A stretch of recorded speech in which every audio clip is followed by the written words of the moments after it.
Supreme court मस्जिद में महिलाओं को दाखिल होने की इजाजत दिए जाने की मांग पर सुनवाई के लिए तैयार हो गया है।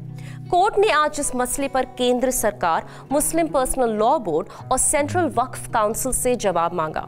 ये याचिका पुणे के रहने वाले यास्मीन जुबैर पीरजादे और जुबैर अहमद पीरजादे ने दाखिल की थी। इस तरह की कई खबरें पहले भी आती रहीं। जरा सोचिए, दुनिया कहां से कहां जा रही है और हम इबादत गाहों में आदमी औरत के अधिकारों की लड़ाई लड़ रहे हैं। मेरा ये पैगाम ऐसे ही पंडितों, मौलवियों और धर्म गुरुओं के लिए है। मंदिर हो या मस्जिद या हो कोई और धार्मिक स्थल, हम नहीं ढूंढते अपनी मुक्ति यहाँ। हमें बस चाहिए हमारा हक। हमें सबरीमाला की तर्ज पर कोर्ट से न्याय चाहिए। हमें भी मस्जिद में नमाज पढ़ने की इजाजत चाहिए। नहीं चाहिए कोई रोक टोक, किसी तरह की पाबंदी। न्याय हो सबके लिए एक बराबर। आप क्यों करते हैं भेद आदमी और औरत में? इबादत गाह पर सबका हक है, सबके लिए द्वार खुले हैं। हमें अछूत समझकर ना रखें दूर। ये नहीं हमारी आन बान शान, ये है हमारे हकों का सवाल। जब है हम एक बराबर तो फिर क्यों है दोहरे नियम? हम बाहर ही बैठें और आप क्यों अंदर पढ़े नमाज? हम क्यों जाएं जनाना इबादत खाने में? हमसे क्यों है इतना परहेज? आपके दिमाग से क्या है बता दीजिए। आपके साथ पढ़ते हुए नमाज हम तो नहीं होते विचलित, करते हैं खुदा का ख्याल। आप क्यों है इतने डरे हुए हमारी मौजूदगी से? खुदा एक, बंदे हम एक से, क्या है भेद? हम औरत, आप मर्द, बस जेंडर का है फर्क। मर्द होना कौन सी बड़ी बात है, औरत होना कौन सी छोटी बात है? बस शक्लो सूरत की ही तो बात है। चलिए एक काम करते हैं, इस दुनिया को बांट लेते हैं आधा आधा।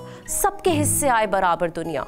छोड़ दो अपने कब्जे से दुनिया, हमें लेने दो हमारा वाजिब हक। हमेशा लादते रहे औरत समझकर हम पर प्रतिबंध, हम झेलते रहे मजहब के नाम पर, रीति रिवाजों के नाम पर। हमें बनाया पर्दानशी और रोक दिए कदम, बंद कर दिए दुनिया के सब दरवाजे, महरूम कर दिए गए सारे नज़ारों से। हम तब ना जानती थी आपकी चालें, हम ना पहचानती थी खुदा की सच्ची राहें, जिन पर चलने का हक सिर्फ आपको था। हमारे हिस्से तो आया भेदभाव और अन्याय, और जब हमने जान लिया, सच्चाई को ज्ञान लिया, अल्लाह सबके लिए नेक है, हम सबके लिए एक है, सबके लिए न्याय प्रिय रहम दिल।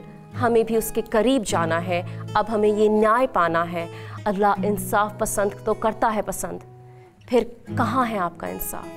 क्यों करते हो हमें रोककर अल्लाह से बगावत? हमें नहीं चाहिए अलग जगहें इबादत की, हमें नहीं चाहिए भेदभाव। जिस पाक किताब के हवाले से रोकते हो हमें फिर से पढ़ लीजिए उस किताब को मौलवी साहब। खुदा ने नहीं किया हमें बाहर, हमें औरत समझकर आपने रोका है बार बार। एक बार फिर से पढ़ लीजिए हदीस और कुरान।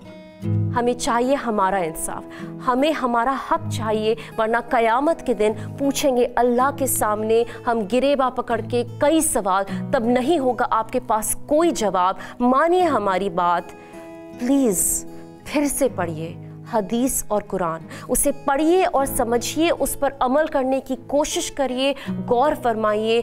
हम तो नहीं मिली कुरान की ऐसी कोई आयत से जिसे हमें मस्जिद में जाने से रोका हो।